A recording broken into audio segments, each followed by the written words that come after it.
সান্দাকফু রাইডের আগের দুটো এপিসোডে কলকাতা থেকে শ্রীয়ান্তু ও শ্রীয়ান্তু থেকে ফালুট জয় করার কঠিন লড়াই তোমরা দেখে নিয়েছো। আর আজ ফাইনাল ডে, নিজের বাইক নিয়ে পশ্চিমবঙ্গের উচ্চতম শৃঙ্গ জয় করার দিন। বাইকের চেসি ভেঙে যাওয়া থেকে শুরু করে মারাত্মক খারাপ রাস্তায় আমাদের স্ট্রাগল, অপরূপ সুন্দর প্রকৃতির সাথে সাথে সান্দাকফু জয়ের কান্না, সমস্ত কিছু থাকছে আজকের জার্নিতে। হাতে সময় নিয়ে বসো, তোমাদের অ্যাড্রিনালিন ক্ষরণের গ্যারেন্টি বৈদিক নিজে দিচ্ছে।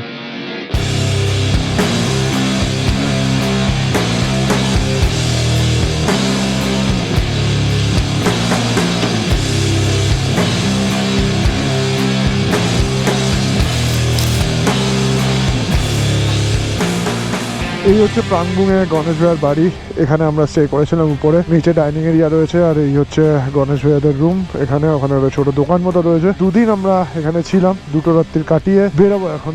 এই হচ্ছে বাইকের কন্ডিশন পুরো। তাও তো উপরটা মুছলাম, পুরো কাদা হয়েছিল, পুরো কাদা হয়েছিল। চাকা ফাঁকা অবস্থা দেখো, জুতো ফুটো পুরো কাদা হয়ে আছে। ও সবার আগে যেটা করতে হবে সেটা হচ্ছে ট্রিপ টু 0 করে নিতে হবে। গতকাল আমরা এখান থেকে ফালুট গেছিলাম। ফালুট আপ ডাউনে আমরা 53.4 কিলোমিটার রাইড করেছি, মানে ওই 26.5 কিলোমিটার করে ধরে নিতে পারো। এখান থেকে ফালুটের ডিস্টেন্সটা 26.5 কিলোমিটার। জয় মা দুর্গা, জয় জগন্নাথ, ওম নমঃ শিবায়।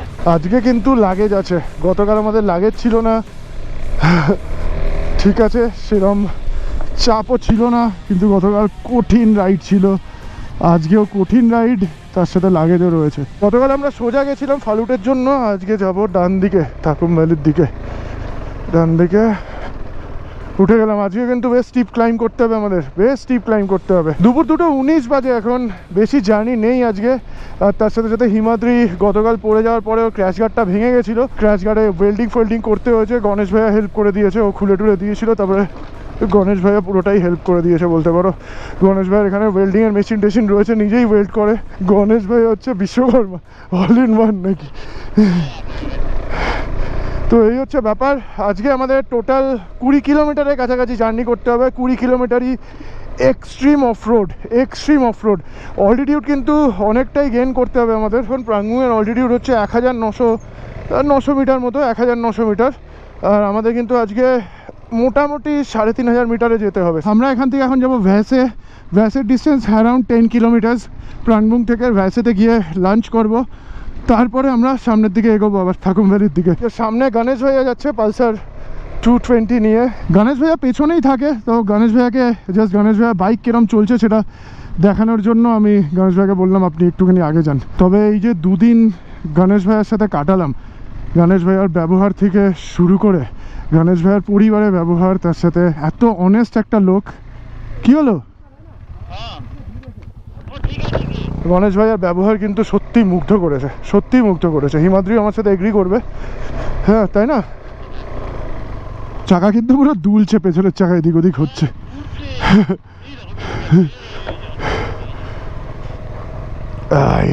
এই দেখো, দেখলে? এই দেখো, দেখো অবস্থা দেখো, গণেশ ভাইয়ার অবস্থা দেখো। একটু বাদিক দিন এই পড়ছিল, এই শুকনো মাটির উপর ডিউ পড়ছে, শিশির পড়ছে, আর তারপরে ঠান্ডাতে রাত্রিবেলা ওই শিশিরটা জমে যাচ্ছে, জমে গিয়ে একটা বরফের মতো হয়ে যাচ্ছে, বরফ হয়ে যাচ্ছে বলতে পারো। সকালবেলা যখন ওটা গলে যাচ্ছে রোদ ওঠার পরে, বরফটা তখন মাটিটাকে ভিজিয়ে দিচ্ছে, আর এই মাটি স্লিপারি হয়ে যাচ্ছে, ভয়ঙ্কর হয়ে যাচ্ছে। এদিক দিয়ে ঢোক, বাদিক দিয়ে ঢোক।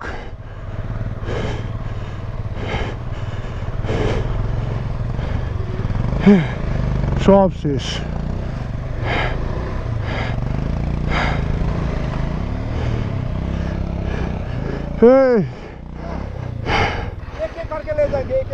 एक एक करके दादा रुको, पहले इसको खड़ा करते। तो अवस्था देखो, अवस्था देखो खाली। This is Sandakphu man.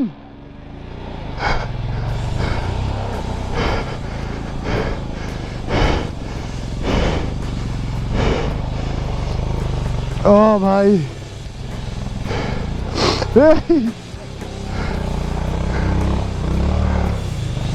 शाबाश।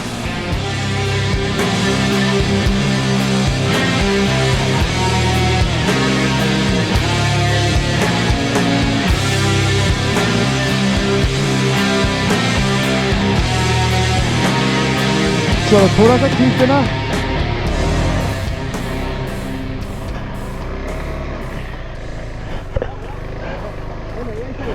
हाँ यही लूँगा।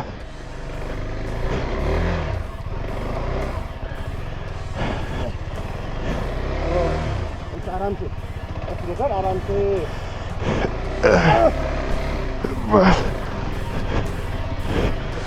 छोड़ दो हिमाद्री छत देखिए।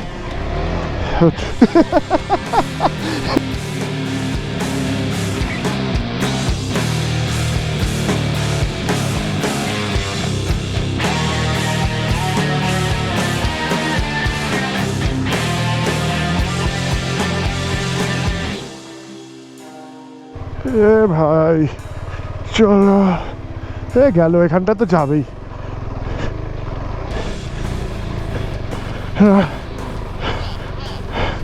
না রে পড়বো না। তুই পড়বি নাকি বল? ঘেমে নে একাকার হয়ে গেলাম, এই ঠান্ডাতেও ঘাম হচ্ছে মানে বুঝতে পারছো কীরকম অ্যাড্রিনালিন রাশ। চাকাতে পুরো কাদা জমে রয়েছে, ওই জন্য মানে কাদা আটকে রয়েছে, ওই জন্য চাকা স্লিপ করতে করতেই যাচ্ছে। এই দেখো ভ্যাসের কাছাকাছি আমরা চলে এসেছি। এখানে কিন্তু একটা টাওয়ার দেখতে পাচ্ছি। রাস্তা নেই, টাওয়ার আছে। নেপালে কিন্তু নেটওয়ার্ক পাওয়া যায়, রিমোট থেকে রিমোট ভিলেজেও নেটওয়ার্ক পাওয়া যায়। চল ভাই।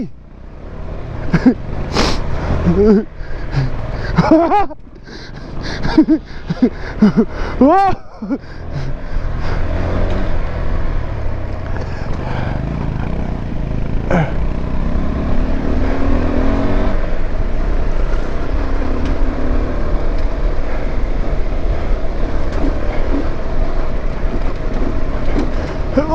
ভাই হবে নাকি? হবে কাকা, হবে সান্দাকফু, হোক হবে অফরোড রাইড, হবে এরকম হোক হোক ভাই। ও ভাই থ্রটলটা ফিল করো, থ্রটলের আওয়াজটা ফিল করো।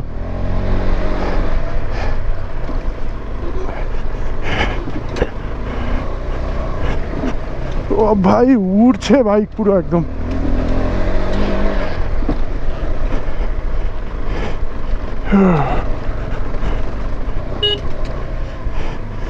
রামরা ভাইয়া, এই শুয়োর দৌড়ে আসছে।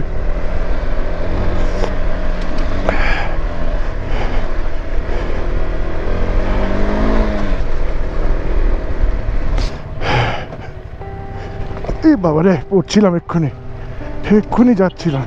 এই যে উপরে বাড়িঘর তোর দেখা গেছে, দু একটা মনেস্ট্রি দেখা গেছে, তার মধ্যে নিচে নামতে হবে।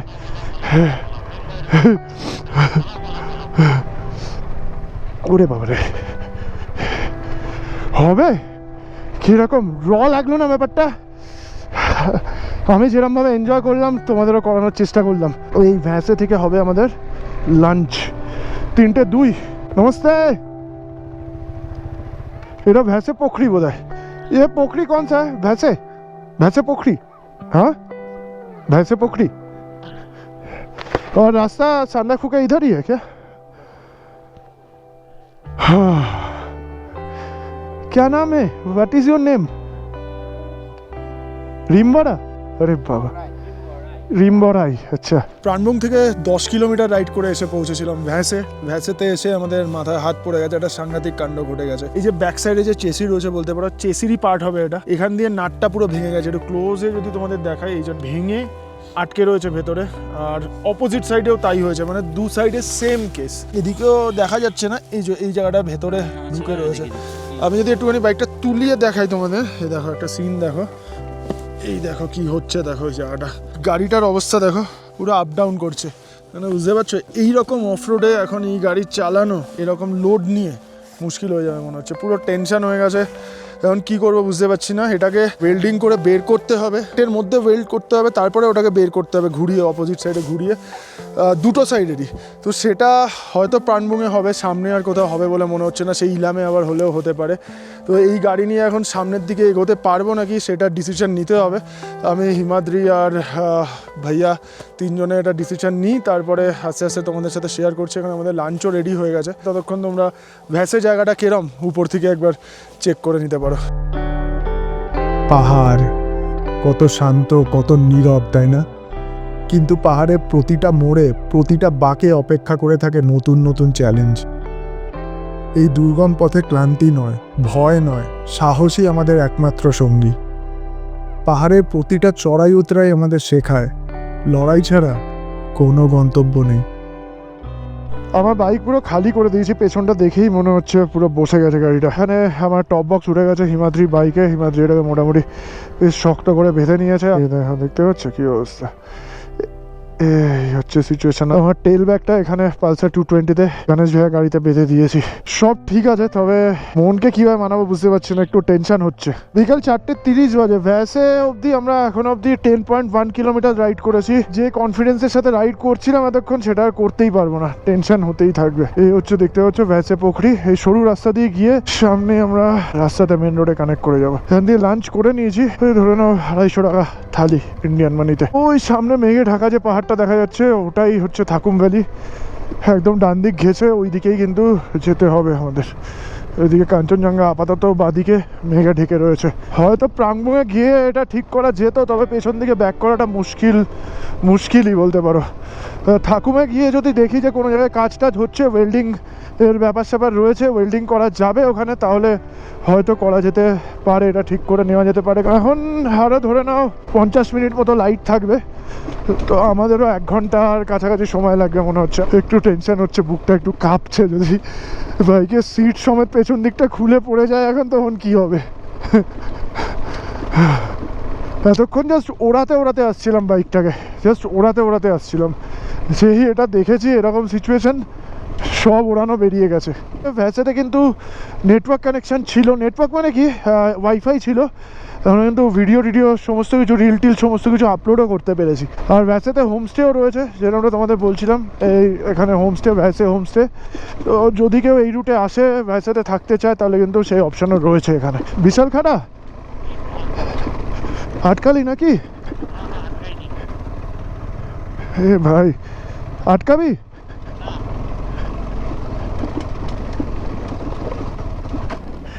আমি আটকেছি।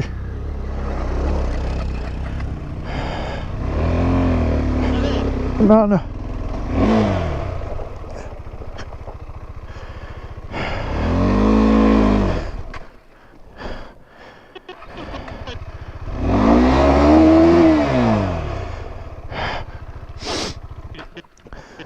मैं थोड़ा टेंशन में आ गया, समझ गया। डर लग रहा था ना थोड़ा सा अगर टूट जाए, इसलिए मोमेंटम लेना था, वही भूल गया।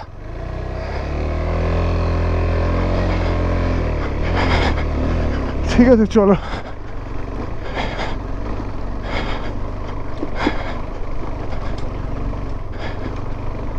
এই দেখো হালকা বরফ জমে আছে। এখানটা কিন্তু স্লিপারই রয়েছে, এখানে ব্রেক মারলে শুরুত করে অবস্থা খারাপ হয়ে যাবে। এখানে একটা পুকুরি রয়েছে, এই পুকুরিটার নাম হচ্ছে জলজলে পুকুরি। এখানে ঠাকুর রয়েছে দেখতে পাচ্ছ,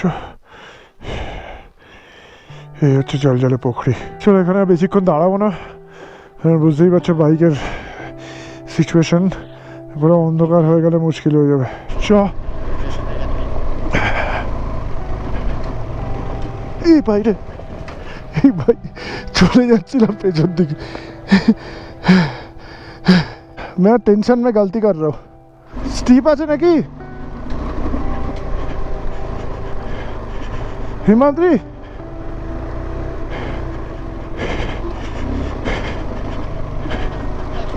স্টিপ ক্লাইম রাস্তার মধ্যে স্লিপ করছে।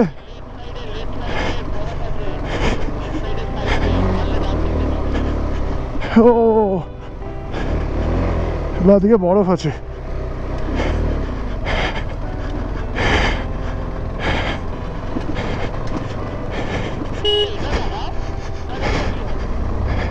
কোন দিকে রে?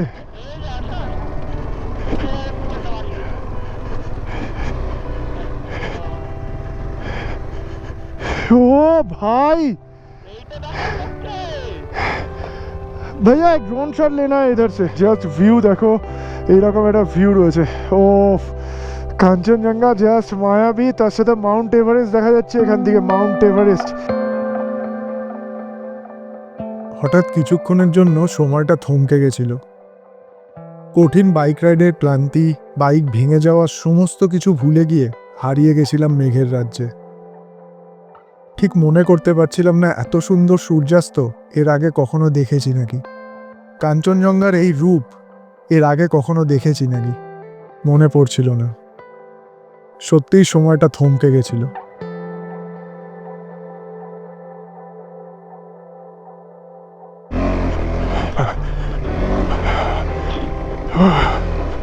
ও ভাই, 8,000 মিটারের টোটাল 14টা পিক রয়েছে, তার মধ্যে 4টে পিক এখান থেকেই দেখা যাচ্ছে। বুঝতে পারছো কি জায়গা? এটা হচ্ছে ফালেকে পোখরি, পুরো নেপালের ফ্ল্যাগের মতো দেখতে। লেকটাকে পুরো নেপালের ফ্ল্যাগের মতো দেখতে। একটু অন্ধকার হয়ে গেছে, খুব ভালো ক্যাপচার করবে না GoPro. Top of the world view রয়েছে পুরো এখানে। কাঞ্চনজঙ্ঘা, এভারেস্ট, ফালেকে পোখরি, এদিকে সানসেট, গোধূলি বেলা, সমস্ত কিছু মিলিয়ে মিশিয়ে দারুণ সুন্দর লোকেশন, মারাত্মক ভিউ। হ্যাঁ, দোতলা বাড়ি। আজকে দোতলা বাড়িতে এনজয় করবো আমরা। থাকুম ভ্যালি পুরো বুগিয়াল, পাহাড়ের টপে পুরো বুগিয়াল। ও achievement, it's an achievement, it's an achievement. আজকে আমাদের stay. Good evening Thakum valley থেকে, গুড ইভিনিং তোমাদের সকলকে। এই হচ্ছে থাকুম ভ্যালিতে আজকে আমাদের রুম পেয়েছি মোটামুটি। মাটিতেই কিন্তু বেড পাতা রয়েছে। আমি যদি একটুখানি ঘোরাই ক্যামেরাটা তোমাদেরকে দেখাতে পারবো আরো ভালো মতো। এই দেখো, এই হচ্ছে মাটি। আমাদের হিমাদ্রি গিরপরে এখানে বসছে আর কাঁপছে নাকি? আরে ভাই বিরাট ঠান্ডা বাইরে। কত টেম্পারেচার কত দেখাচ্ছে? ও -2 দেখাচ্ছে, যা হাওয়া দিচ্ছে -7 এর উপরে হাওয়া দিচ্ছে, ফিল লাইক হচ্ছে। সেটা তো হবেই, সেটা তো হবেই। একটা নাইট ল্যাপস নেওয়ার চেষ্টা করছি, যদি নিতে পারি। মানে এই চেষ্টাটা হিমাদ্রি করছে। আমি একবার লাদাখে গিয়ে নিয়েছিলাম হিরো 8 দিয়ে। আমার কাছে গোপ্রো হিরো 8 এখনো অবধি রয়েছে। রিলের বেশিরভাগ ফুটেজই কিন্তু আমি গোপ্রো হিরো 8 দিয়ে নিয়েছি। এবার হিমাদ্রি বাইকে সেট করেছি, আমার বাইকে সেট করেছি, তো সমস্ত কিছু মিলিয়ে মিশিয়ে মোটামুটি গোপ্রো হিরো 8 কিন্তু এবার ভালোই ফুটেজ ক্যাপচার করছে। এখানে কিন্তু হিরো 11 রয়েছে। সন্ধ্যেবেলাতে আমাদের হালকা স্ন্যাক্স এসে দেখতে পাচ্ছ। মানে আমরা ঢোকার সাথে সাথে চিকেন পকোড়া নাকি শেষ। চিকেন পকোড়া ছিল? চিকেন পকোড়া ছিল ভাই, শুনে খুব মন খারাপ হয়েছে। ভাই, কালকে আমরা থাকুমেই স্টে করবো। জানলাটা দেখতে পাচ্ছ আমার পেছনে, এই জানলা দিয়ে দেখা যাবে হচ্ছে মাউন্ট কাঞ্চনজঙ্ঘার পুরো ভিউ, আর এই জানলা দিয়ে দেখা যাবে হচ্ছে মাউন্ট এভারেস্টের পুরো ভিউ। 7:56 বাজে এখন ইন্ডিয়ান টাইম, না নেপাল টাইম? না, এটা নেপাল টাইম। নেপাল টাইম 7:56 বাজে। এখানে ডিনার করে নিতে হবে তাড়াতাড়ি। আমরা ডিনার করতে যাবো একটু পরে। নিচে অলরেডি আর এখানে দিয়েছে হচ্ছে ওয়াই দিয়েছে, গাজর দিয়েছে, পেঁয়াজ দিয়েছে, কিছু পাঁপড়ও দেখতে পাচ্ছি, আর মোটর ফটর দিয়েছে। বেশ ভালো, মানে পাহাড়ে এসে ওয়াই মিক্সচারটা বেশ ভালোই লাগে। আমাদের একটা অন্য রুম হওয়ার কথা ছিল, এসে দেখলাম ওই রুমে অনেকে ঢুকে পড়েছে। আমরা ওই রুমটা নিয়ে নিই। ওখানে অ্যাটাচ টয়লেট ছিল, এই রুমটাতে অ্যাটাচ টয়লেট নেই। এখানে কিন্তু আমাদের নিচে যেতে হবে। আর বাকি জিনিস কালকে সকালে বলবো, দিনের বেলা। এখন আর বেশি কথা বাড়াচ্ছি না। এখানে এখন আমাদের গাইড ভাইয়াও কিন্তু এখানে চলে আসবে, তো এসে তিনজনে একসাথে গল্প করতে করতে ঘুমাবো। সকাল 6:15 বাজে এখন, আর 6:18 সানরাইজ। ঘুম থেকে উঠিনি কারণ সারা রাত ঘুমই হয়নি। অসহ্যকর একটা ওয়েদার হয়েছে। এত হাওয়া দিল, আর প্লাস্টিক লাগানো না, ঝনঝন করছে। হাওয়া দেখতে পাচ্ছ? জানলা দিয়ে এতটাই হাওয়া আসছে না, তাকানো যাচ্ছে না, চোখ দিয়ে পুরো জল বেরোচ্ছে, হাত পা জমে যাচ্ছে ঠান্ডাতে। একদিকে মাউন্ট কাঞ্চনজঙ্ঘা, একদিকে মাউন্ট এভারেস্ট। আর কি চাই জানলা দিয়ে এরকম একটা ভিউ।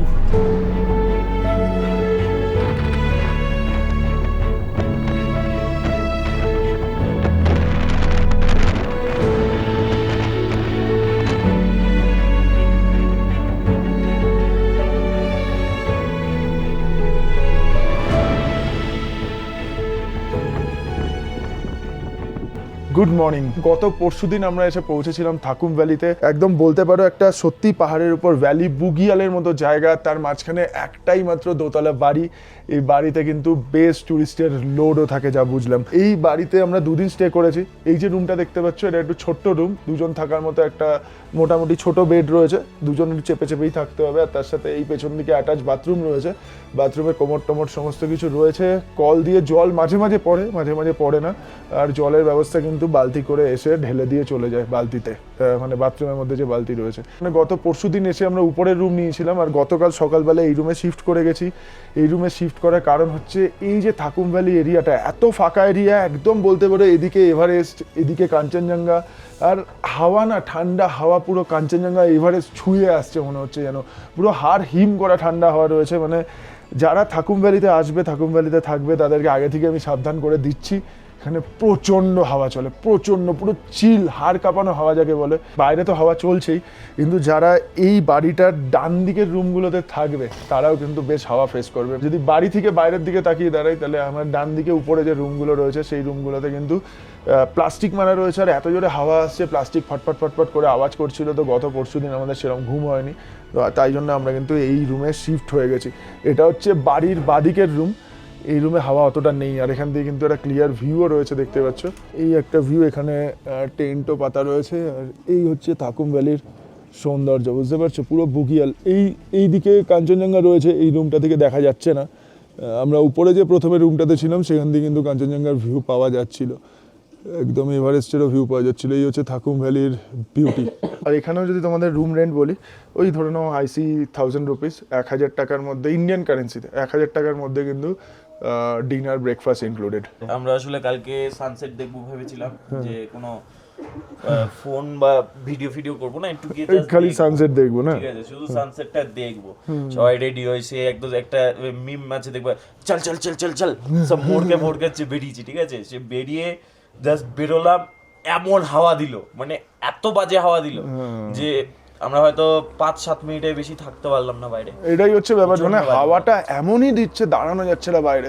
তাও চেষ্টা করেছি যে একটু শুটটুট করার। কালকে সারাদিন মোটামুটি এখানে রিল্যাক্স করেই কাটিয়েছি আমরা। নেটওয়ার্কের কন্ডিশন খুব ভালো নয়, আর বিশেষ করে যারা ট্রেকার আসে তাদেরকে এখান থেকে নেটওয়ার্ক প্রোভাইড করা হয় না, আর যারা এমনি গাড়িতে বা রাইডে আসে, যারা এখানে স্টে করে, তাদেরকে মোটামুটি নেটওয়ার্ক দেওয়া হয়। ট্রেকারদের ওই সেই নেটওয়ার্ক ইউজ করার থেকে না করা ভালো, ভেবেই নিও যে হবে না, ওয়াইফাই পাসওয়ার্ডই নিও না, সবথেকে ভালো। ওয়াইফাই রয়েছে এখানে, নিওই না। ও একটা মেসেজ যদি কাউকে করা হচ্ছে, ধরো আজকে এখনো ডেলিভার্ড হয়নি, কালকে রাত্রিবেলায় মনে হয় আমি 7টা 7:30টার সময় একটা মেসেজ একজনকে করেছি, এখনো পর্যন্ত ডেলিভার্ড হয়নি। ছেড়ে দাও, নেট না এটা। তো এই হচ্ছে ব্যাপার, এরকম মশারির নেট।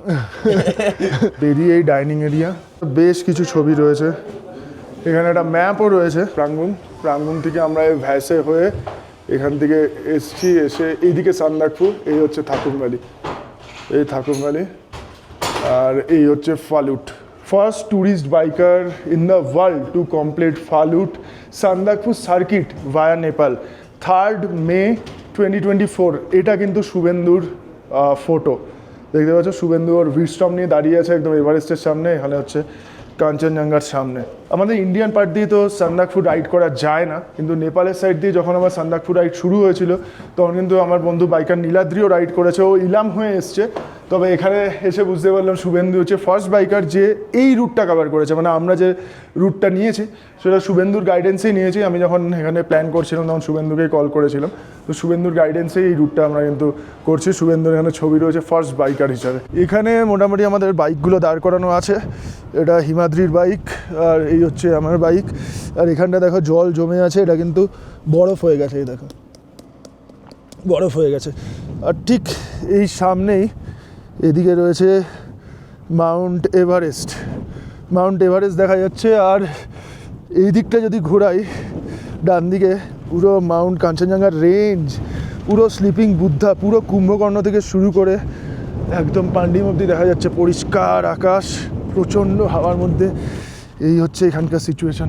নেপালের সাইড দিয়ে সান্দাকফু বাইক রাইড করার জন্য কিন্তু আমি সাজেস্ট করবো একজন গাইড নেওয়া উচিত, আর আমার মনে হয় যে গণেশ ভাইয়াকেই তোমরা নিতে পারো। গণেশ ভাইয়ার কন্ট্যাক্ট ডিটেলস কিন্তু আমার ডিসক্রিপশন বক্সে দেওয়া রয়েছে, তোমরা চাইলে খালি গাইড হিসাবে গণেশ ভাইয়াকে নিতে পারো, আর তোমরা যদি চাও যে পুরো রাইডটা গণেশ ভাইয়াকে দিয়ে অর্গানাইজ করবে তাহলে সেটাও করতে পারো। আর যদি ফোনে ডাইরেক্ট না পাও তাহলে হোয়াটসঅ্যাপে কন্ট্যাক্ট করো, কারণ যে নাম্বারটা ডিসক্রিপশনে দেওয়া রয়েছে ওটা নেপালের নাম্বার, তো হোয়াটসঅ্যাপে তোমরা अवेलेबल পেয়ে যাবে। व्हाट्सएप में मिल जाएगा ना आपको?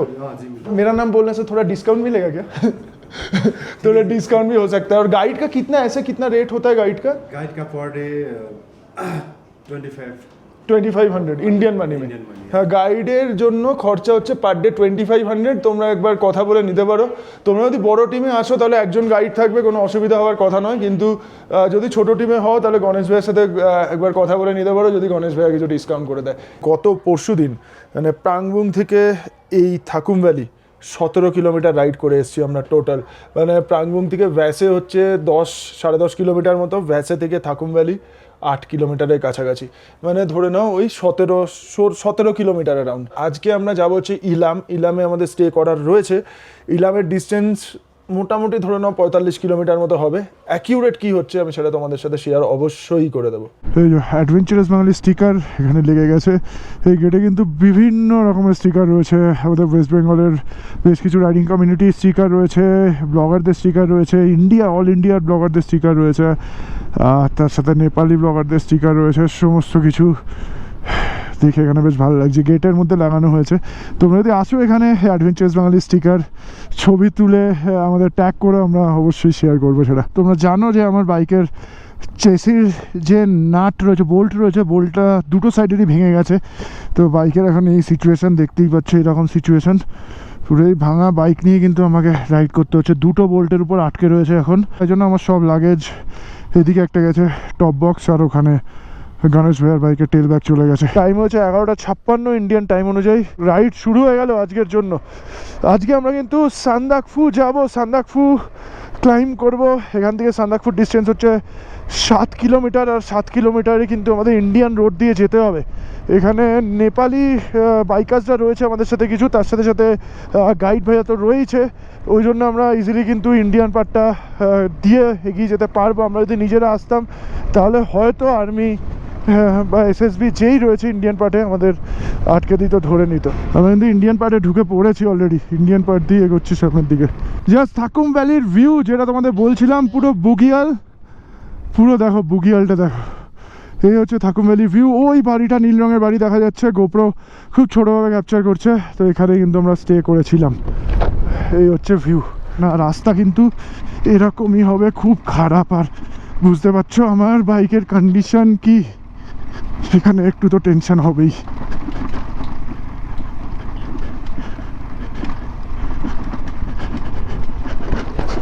বাইকের কিন্তু পেছন পার্টটা ভালোই নড়ছে, আমি বুঝতে পারছি।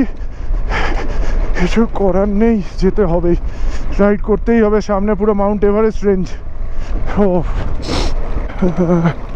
এই দেখো, এটা হচ্ছে এভারেস্ট রেঞ্জ। এই পাশে যে 4টে পিক দেখা যাচ্ছে, প্রথম, সেকেন্ড, পেছনের দিকের পিকটা হচ্ছে মাউন্ট এভারেস্ট।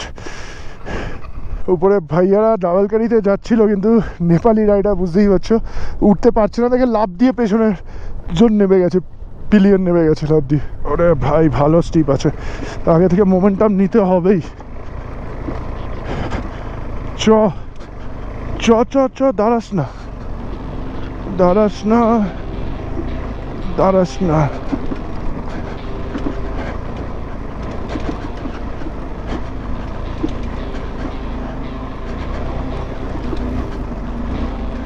উঠে গেছি।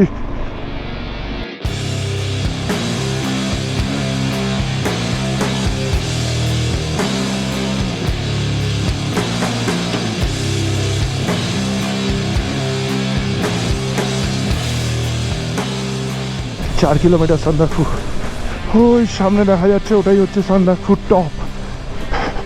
ট্রেকারও যাচ্ছে এখানে, ট্রেকিং রুট 4x4 আসছে। এই রাস্তায় থাকুম ভ্যালি অব্দি কিন্তু গাড়ি চলে আসে। কেউ যদি গাড়ি নিয়ে আসতে চাও তাহলে মানেভাঞ্জন থেকে দেখতে পারো, মানেভাঞ্জন থেকে গাড়ি চলে আসে এখানে। মারাত্মক খারাপ রাস্তা। কে পড়েছে? এ রে,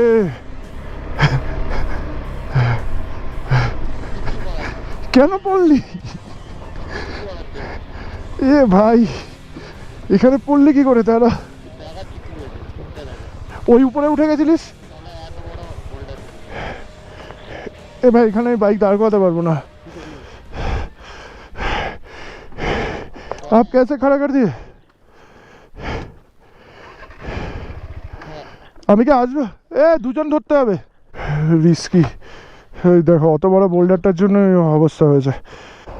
চলো, এই রে নিচে বরফ আছে নাকি? দেখিস পাথর পাথর না ছিটকে। আরে ভাই এই গাড়ি আবার পেছন দিকে গড়াচ্ছে। চলো গণেশ ভাইয়া, গণেশ ভাইয়া সবসময় অলওয়েজ হেল্পফুল।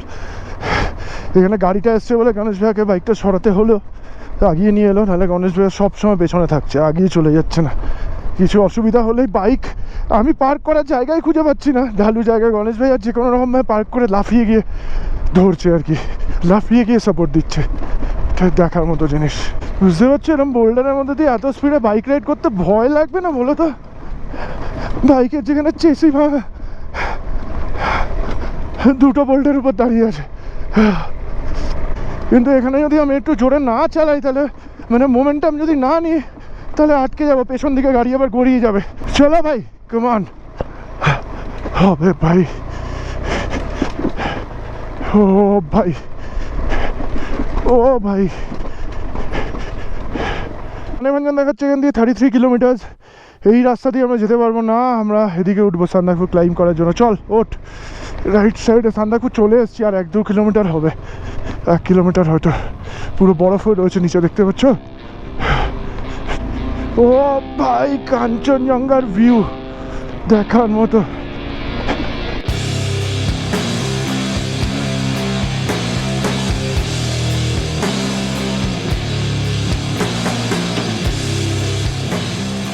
জাইগান্টিক লাগছে। গোপ্রো অনেক ওয়াইড অ্যাঙ্গেলে শ্যুট করছে, ওই জন্য কাঞ্চনজঙ্ঘাটা খুব বড় লাগবে না, তবে খালি চোখে যে দেখবে এখানে, সে জাস্ট পাগল হয়ে যাবে, জাস্ট পাগল হয়ে যাবে। দারুণ। মাথা খারাপ করা রাস্তা, লুজ পাথরে ভর্তি, মাথা খারাপ করা boulder zone.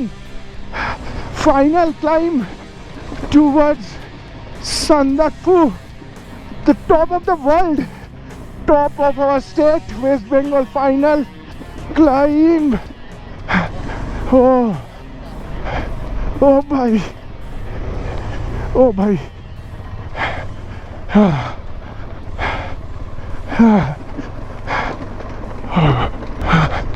What? Come on bhai. What? Come on bhai. Hot,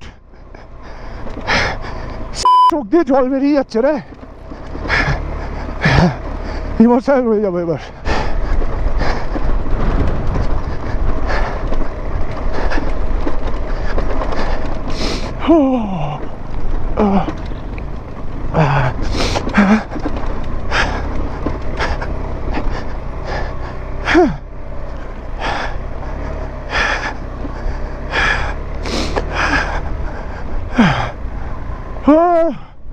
Come on, पहुंच गया क्या? पहुंच गए? I've reached भाई সান্দাকফু। ভাঙা বাইক নিয়ে সান্দাকফু ক্লাইম করে ফেলেছি।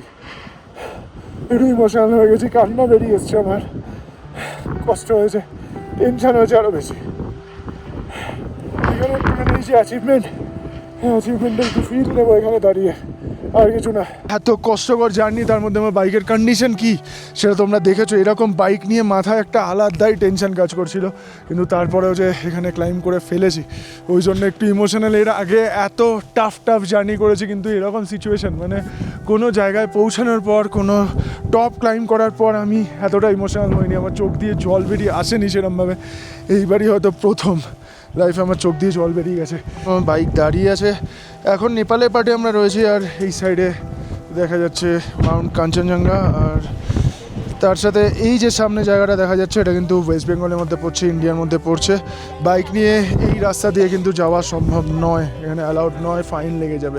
প্রচণ্ড খারাপ রাস্তা ছিল, কিছু কিছু জায়গায় রাস্তায় এত কাদা ছিল, গাড়ির চাকা স্কিড করছিল, বড় বড় বোল্ডার ছিল যেখানে লাফাতে লাফাতে গাড়ি আসছিল, কিছু কিছু জায়গায় গাড়ি আটকেছে, ঠেলতে হয়েছে। গাড়ির এক্সটার্নাল কন্ডিশন খুব ভালো নয়, চেসির বোল্ট ভেঙে গেছে, কিন্তু ইন্টারনালি এত সুন্দর পারফর্ম করেছে গাড়ি। এর পেছনে রিজন হচ্ছে আমি সবসময় গাড়িতে একটা ভালো ইঞ্জিন অয়েল ঢেলে এসেছি, Castrol Castrol power one ultimate আমার কিন্তু যথেষ্ট হেল্প করেছে, যথেষ্ট কনফিডেন্স দিয়েছে এরকম রাস্তায় রাইড করার জন্য। ইঞ্জিন এত ভালো পাওয়ার ডেলিভার করেছে, অ্যাক্সিলারেশন এত স্মুথ ছিল, এর পেছনে রিজনটাই হচ্ছে Castrol power one ultimate full synthetic engine oil. Thakum valley থেকে এখন আমরা 7.6 কিলোমিটার রাইড করেছি, আর নিচে এখন বারবোটে নামতে হবে। বারবোটের ডিস্টেন্স 30-32 কিলোমিটার মতো হবে। আমি টোটাল ডিস্টেন্স থাকুম ভ্যালি থেকে ইলাম অব্দি কত হয় সেটা তোমাদের জানাবো। ওইদিকে ওয়েস্ট বেঙ্গল চলে যাচ্ছে, ইন্ডিয়া চলে যাচ্ছে, আমরা ওদিকে যেতে পারবো না।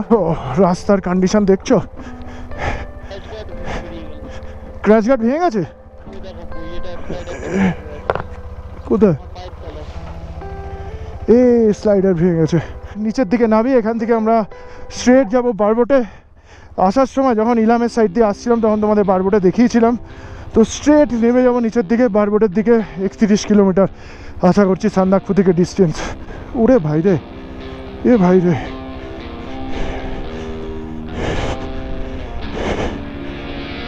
যথেষ্ট ডাউন নামতে হবে এবার।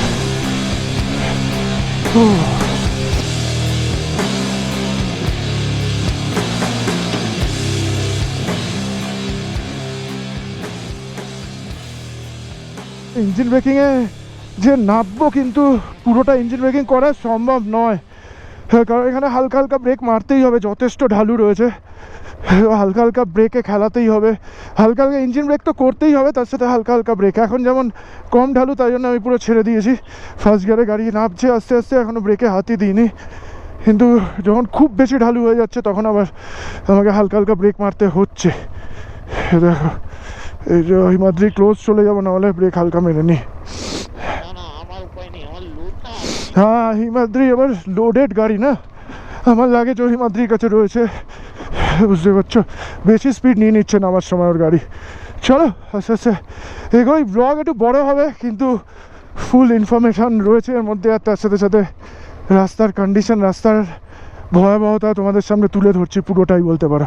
ওঠার সময় বাইকের পাওয়ার তো দরকার পড়েই, নামার সময় কিন্তু খুব ট্রিকি জিনিসটা।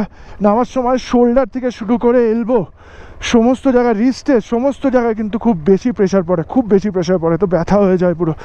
কন্টিনিউয়াসলি এরকম অফরোড করতে করতে নাবা পুরো 31 কিলোমিটার ডাউন বলতে পারো, সাংঘাতিক condition. Manebhanjan straight 25 kilometre, 52 kilometre Darjeeling, বাতাসে হচ্ছে 1 কিলোমিটার।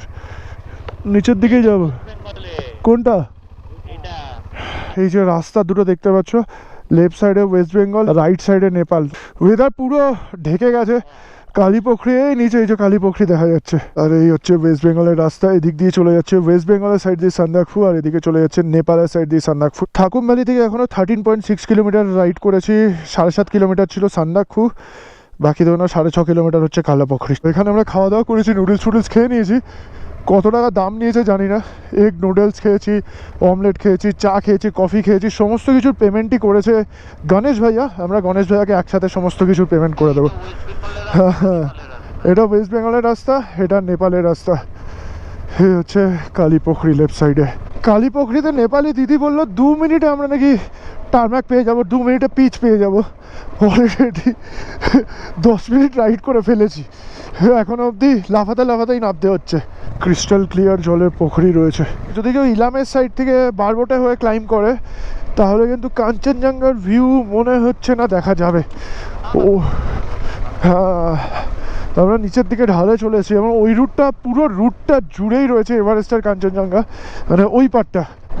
এই তো রাস্তা, কিচ্ছু স্কিড খাবে না, চল ভাই। চলে এসছি, কত কিলোমিটার দেখি, 3:16 বাজে, 14 মিনিট 13 মিনিট মতো লেগেছে আমাদের কালীপোখরি থেকে। আর এখনও অবধি থাকুম ভ্যালি থেকে নিচে নেমেছি হচ্ছে 16.7 কিলোমিটার, মানে সান্দাকফু থেকে 8.5 কিলোমিটার নেমে গেছি। সান্দাকফু থেকে 9.5 কিলোমিটারের কাছাকাছি নেমে গেছি, 9 কিলোমিটার। তো 9 কিলোমিটার মাত্র অফরোড রয়েছে এদিকে সান্দাকফুর জন্য।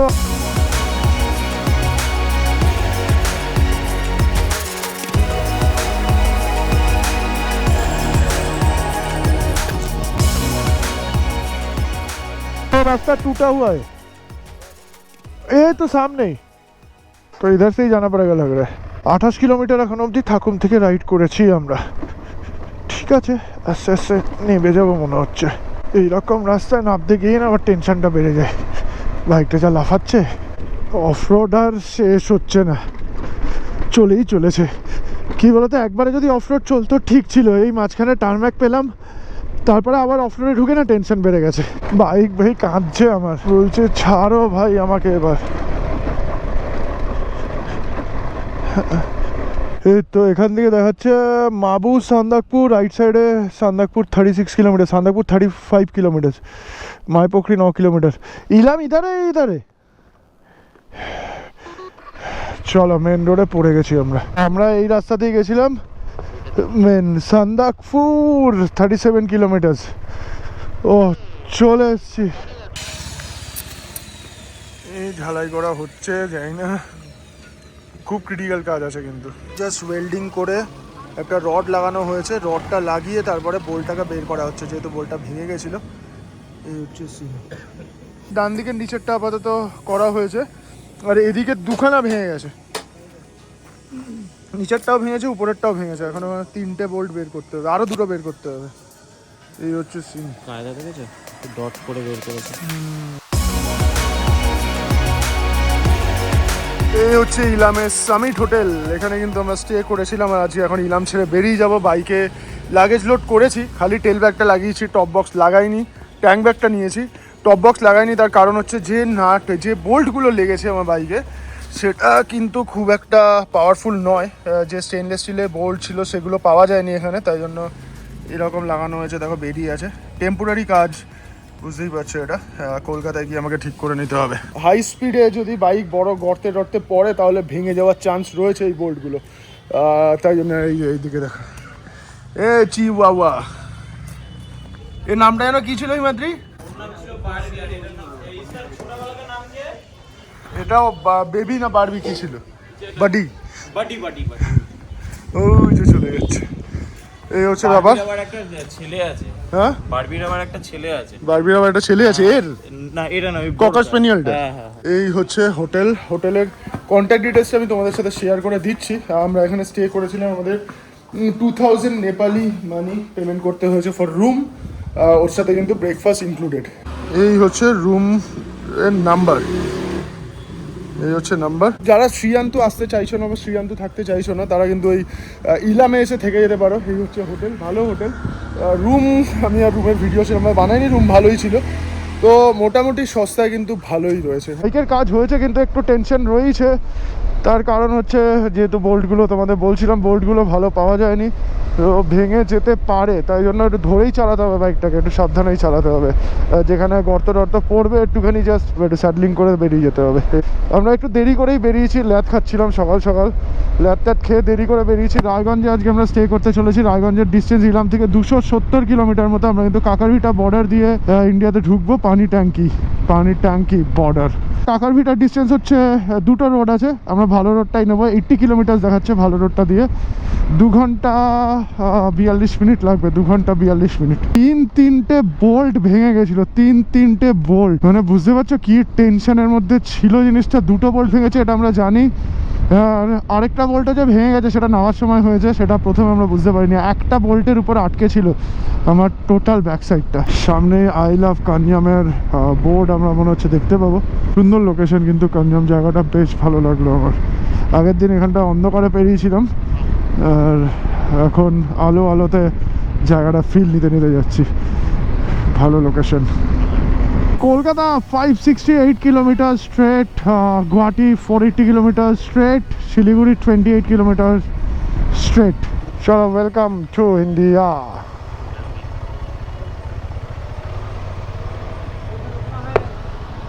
रुकना है, आईडी दिखाना है। चलो, वेलकम टू इंडिया।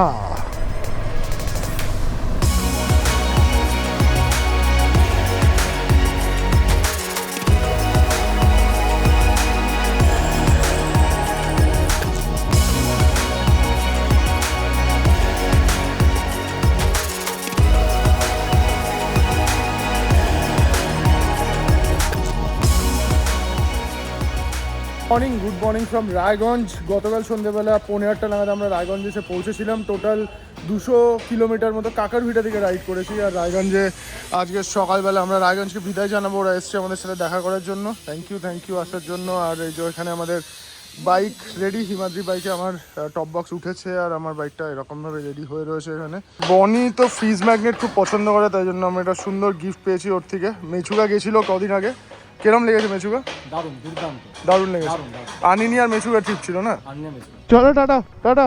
দুপুর 12:19 আর আমরা রায়গঞ্জ থেকে বেরিয়ে যাচ্ছি। রায়গঞ্জে স্টে করে গেলে না পরের দিনের জার্নিটা খুব স্মুথ হয়ে যায়। রায়গঞ্জ থেকে কলকাতার জার্নি খুব বেশি হেক্টিক কিছু নেই আর কি।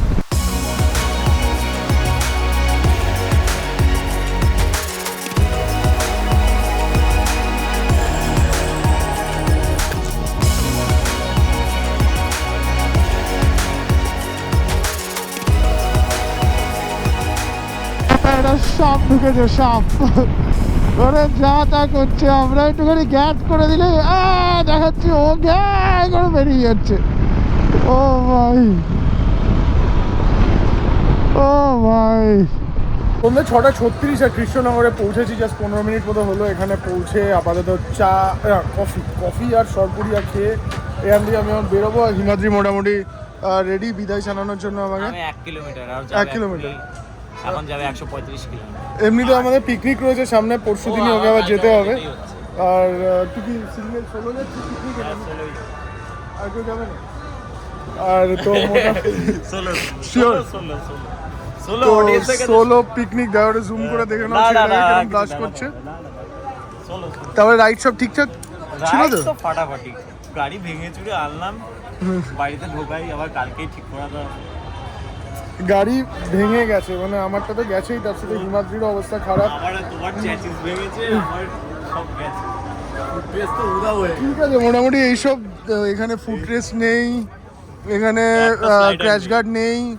ক্র্যাশ গার্ড আছে, স্লাইডারটা নেই। এদিকে রয়েছে ফগ লাইট। কোন দিক দিয়ে ফেটেছে? ফগ লাইটের সাথে আরো অনেক কিছু ফেটেছে, সেটাও দেখাতে পারছে না, হচ্ছে ব্যাপার। ফগ লাইট ফেটে গেছে। ঠিক আছে, এগুলো অস্বাভাবিক কিছু না, এগুলো স্বাভাবিক জিনিস। মোটামুটি 12-13,000 টাকা খরচ আছে। আমারও গাড়িতে প্রচুর খরচই আছে, প্রচুর খরচ আছে। মানে ট্রিপে যা খরচ আমাদের টোটাল হয়েছে, আরও মনে হয় ওরকমই খরচ হবে গাড়ির পেছনে, কারণ গাড়িতে প্রচুর প্রবলেম হয়েছে। এ ভাই, এটা কি হয়েছে? এটা এরকমই ছিল? সারিঘাট কোথায় গেল? সারিঘাট ভেঙে বেরিয়ে গেল। এটা কখন হলো ভাই? সারিঘাট ভেঙে বেরিয়ে গেল। এটা কবে হলো? জানি না।